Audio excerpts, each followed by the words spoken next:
একবার আমার দিগন্ত টেলিভিশনে ব্রিটিশ কাউন্সিলের একজন হাই অফিসিয়াল এসেছিল। উনি মূলত বাংলাদেশের, ব্রিটেনে জন্ম, ব্রিটিশ কোনো চাকরি করতো। তো আমি বললাম, আপনি এখানে কী করেন? এখানে তো আমার শ্বশুর বাড়ি, ধানমন্ডিতে বিয়ে করে ধানমন্ডি থাকি। তো আমাকে, আপনি এখানে কী করেন? আপনি তো লন্ডনে ছিলেন, ব্যবসা বাণিজ্য করতেন। হ্যাঁ, কীভাবে বলবো উত্তর দেব? বিস্তারিত উত্তর দেব নাকি এক লাইন উত্তর দেব? ভাই এক লাইনে দেন, এত কত সমস্যা না করি। আমি বলেছি, বিদেশে শান্তি আছে, সুখ নেই, আর দেশে সুখ আছে, শান্তি নেই। খুব পছন্দ করলো কথাটা, আমারও এখনো স্মরণে আছে। আপনার ব্যক্তিগত জীবন সম্পর্কে জানতে চাই। ধন্যবাদ। বাস্তব জীবন খুবই কঠিন। আমাদের দর্শক বৃন্দকে ঈদের শুভেচ্ছা জানিয়ে শুরু করতে চাই। আমরা যখন ছোটবেলায় ঈদ করতাম, এই বাড়ির সামনে কোরবানি হতো,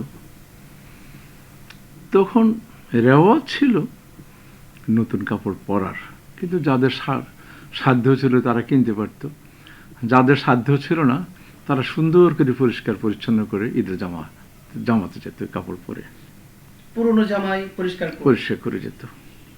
এবং ঈদের মধ্যে সবসময় একটা সৌহার্দ্যতা ছিল সবার মধ্যে, দলবত নির্বিশেষে সবাই একসাথে নামাজ পড়া, ছোটবেলায় আত্মীয় স্বজনের বাড়ি যাওয়া, এই বাড়ি ওড়িতে যাওয়া, মসজিদে যাই একসাথে কোলাকুলি করা, এগুলো যখন এমন হচ্ছে, আমার কাছে মনে হলো তখনকার দিনের আন্তরিকতা একটু বেশি ছিল। আমাদের গ্রামের মধ্যে ওই রকম ঈদই প্রচলিত ছিল না যে পয়সা দেয় বাচ্চাদেরকে। শহরে জীবন যখন শুরু করেছি, তখন এটা আবার প্রচলন আসছে যে বাচ্চাদেরকে সালামি দিতে হবে, ওরা আবার খুশি হয়ে এগুলো জমাইয়া আবার কিছু কিনে বা খাওয়া দাওয়া করে। ইনফ্যাক্ট 50 বছরের মাধ্যমে অনেক কিছুই চেঞ্জ হয়। 60-এর দশকে চিন্তা করেন, সে সময় একরকম ছিল।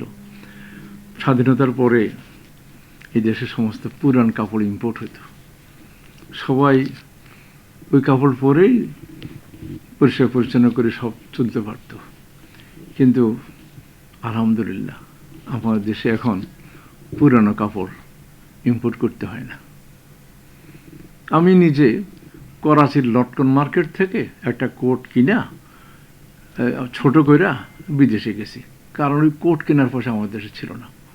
এখন একবার চিন্তা করেন, আমাদের দেশে বৈশাখ মাস, বৈশাখী, 2 ঈদ, আপনি তখন কতটা গরু কোরবানি হতো আর এখন কতটা গরু কোরবানি হয়। ওইগুলা আমাদের স্বাধীনতার এই ফসল। আপনি কারা অন্যায় করছে, কারা ভালো করছে, এগুলোতে না যাইয়া আমাদের উত্থানটা কি হয়েছে এটা দেখেন একবার। ব্যক্তিগত জীবনের ধরেন, বাবা মা দাদা থাকতে আমার কাছে আনন্দটা বেশি লাগতো। মা ইন্তেকাল করছেন 97, আব্বা করছেন 16 সালে। তবে একসাথে ঈদ হলে ওনারা আসতো বা আমরা একসাথে বসে খাইতাম, সেটার আনন্দটা আলাদা ছিল।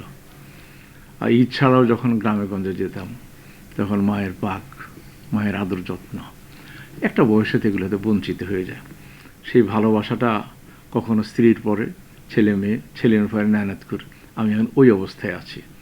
তো ভালোবাসাটা অনেক সময় একটু পরিবর্তন হয় আর কি, দিক পরিবর্তন করে। এখন আলহামদুলিল্লাহ এখানে ঈদ করি, এখানে কোরবানি দিই, দেশেও দেই, যেহেতু আমাদের শিকড়টা এখন আমি ভুলিনি। কিছু প্রতিষ্ঠান আছে দেশেও কোরবানি দিই, যারা আমাদের থেকে আশা করে অনেক সময় কোরবানি দিতে পারে না, তো তারা খুশি হয় এতে করে। আর এখানে কোরবানি দিলে ধরেন যা ছেলে মেয়ে নায়নাতকুর সবাই মিলেই একসাথে বসি, হইহল্লা করে। আমি যখন বাসায় যাই তখন সব নাতিরা জড়িয়ে ধরে, তো চকলেট দিই ওদেরকে। তো এই বন্ধনটা টিকে থাকা দরকার, এবং আমরা এইভাবে চলছি আলহামদুলিল্লাহ। আপনার জীবনের দীর্ঘ সময়ে বিদেশে কাটিয়েছেন, বিভিন্ন রাষ্ট্রে আপনি সফর করেছেন, চাকরি করেছেন, শিক্ষকতা করেছেন। বিদেশের আরাম আয়েশের জীবন রেখে বাংলাদেশে এসে কেন উদ্যোক্তা হলেন? এটার সঠিক কারণ আপনাকে দেওয়া খুবই কঠিন। 60-এর দশকে আমাদের এলাকাটা লবণাক্ত এলাকা হয়ে গেছে মেঘনার জন্যে, যার জন্য এক পর্যায়ে আমার প্রাতিষ্ঠানিক কলেজের লেখাপড়া শেষ করে আমি পরে স্বাধীনতার আগেই ভাগ্যান্বেষে করাচি চলে যাই এবং ভাগ্যের বিড়ম্বনায় সেখানে একটা সরকারি স্কুলে চাকরি পাই। যুদ্ধ শুরু হওয়ার সাথে সাথে দেশে আর তখন ফ্লাইট বন্ধ হয়ে গেছিল, তো করাচির থেকে ঢাকা আসার দুটো পথ, একটা ছিল জাহাজ আর একটা ছিল ফ্লাইট।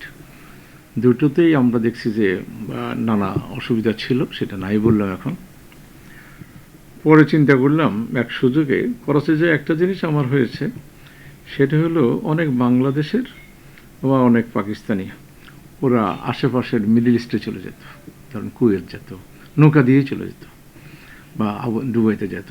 এখন দেখবেন আবুধাবি দুবাইতে উর্দু ল্যাঙ্গুয়েজটাও চলে। তো আমি আবার ওইদিকে না যাই, বললাম যে একটু ইউরোপে যাই। তখন অনেকে জার্মানি দিয়েছে, ইউরোপে যাই। তো সেইভাবে আমি তেহরানে, এটার প্রথম স্টপ, তখন তেহরানে যাতে ভিসা লাগতো না, আরসিডি কান্ট্রি ছিল। তেহরানে যাওয়ার পরে আমার তেহরান পছন্দ হয়ে গেল। আমার একজন আত্মীয়কে পেয়ে গেছি, উনি ইন্তেকাল করেছেন। উনি আমাকে জোর করে ধরে রাখলো, তুমি আমার সাথে থাকো, এখানে সুন্দর দেশ। আর তেহরানটা হলো অনেকটা এশিয়ান সিটি, হলো ইউরোপের মতো। আর ফার্সি ভাষাটা অসম্ভব মধুর, ওদের কবি সাহিত্যিকের ভরপুর। আর সে সময় তাদের ইকোনমি ভালো ছিল। ওইখানে আবার একটা ইংলিশ মিডিয়াম চাকরি পেয়ে যায়, সেই জন্য ওইখানে কিছু থেকে গেলাম। পরে আবার বললাম যে দেখিনি ইউরোপটা কেমন। জার্মানি যে আবার থমকে দাঁড়ালাম, কিন্তু ওইখানেও আমার থাকতে পারতাম নানাভাবে। কিন্তু আমার ওই একজন দুঃসম্পর্ক আত্মীয় লন্ডনে ছিল, তার সাথে একবার দেশে দেখা হওয়ার ফলে, তুমি আসো লেখাপড়া করে এখানে, আমার এখানে থাকতে পারবা। ওই একটা কথা আমাকে খুব অনুপ্রাণিত করেছে। আমি তখন অ্যাডমিশন নিয়ে লন্ডন চলে গেলাম। পড়াশোনা শেষে তখন ওই ট্রেডটা শিখলাম আর কি, পার্ট টাইম জব করে টোরে, কেটারিংয়ের বিজনেসের ট্রেডটা।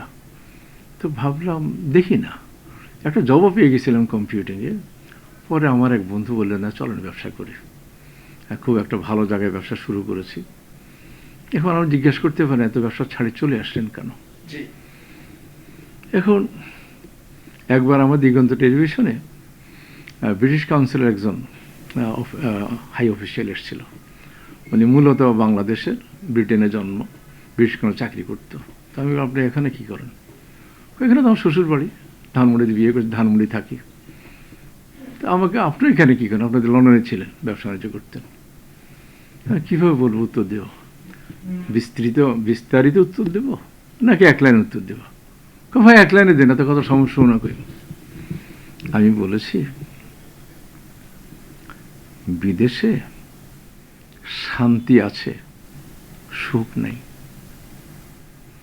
আর দেশে সুখ আছে, শান্তি নেই। খুব পছন্দ করলো কথাটা, আমারও এখনো স্মরণে আছে। দেশে আসার পিছনে, দেশে একটু ওইখানে বিদেশে একটা জিনিস আমি বলি আপনাকে, আপনি সামাজিকভাবে অনেকে ব্রিলিয়েন্ট আছে, অনেকে বড় চাকরি করে, পয়সা করিয়ে ভালো কামায়। কেউ আবার আমাদের দেশে অনেকে সেইখানে সমাজের সাথেও মিশে গেছে, কাউন্সিলর হয়েছে, মেয়র হয়েছে। কিন্তু ওভারঅল যত জনসাধারণ আছে, তারা কিন্তু অ্যাভারেজ সেকেন্ড ক্লাস সিটিজেন। তারা কখনো মেইন স্ট্রিমে যেতে পারে না। আমি দেশে এসেছি, দেশে কিছু সামাজিকভাবে খেদমত করেছি, যে একটা ব্যবসা করেছি, সেখানে আমার দেশের লোককে চাকরি বাকরি করছি, চেষ্টা করেছি সামাজিকভাবে উন্নত ব্যবস্থা করতে।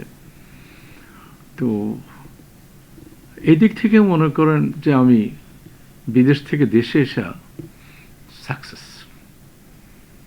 যারা আমার বয়সী রয়ে গেছে, ছেলে মেয়ে বিভিন্ন দেশে চলে গেছে, কেউ ফ্রান্সে চলে গেছে, কেউ লন্ডনে আছে, তাদের সাথে বছরে একবার দেখা হয় অথবা টেলিফোনে একটু কথা হয়।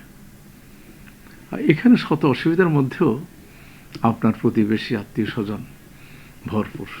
অসুবিধা আছে, মনোমালিন্য আছে, ঝগড়াবি আছে, হিংসা বিদ্বেষ আছে, তারপরও এখানে একটা সুখ নিহিত আছে।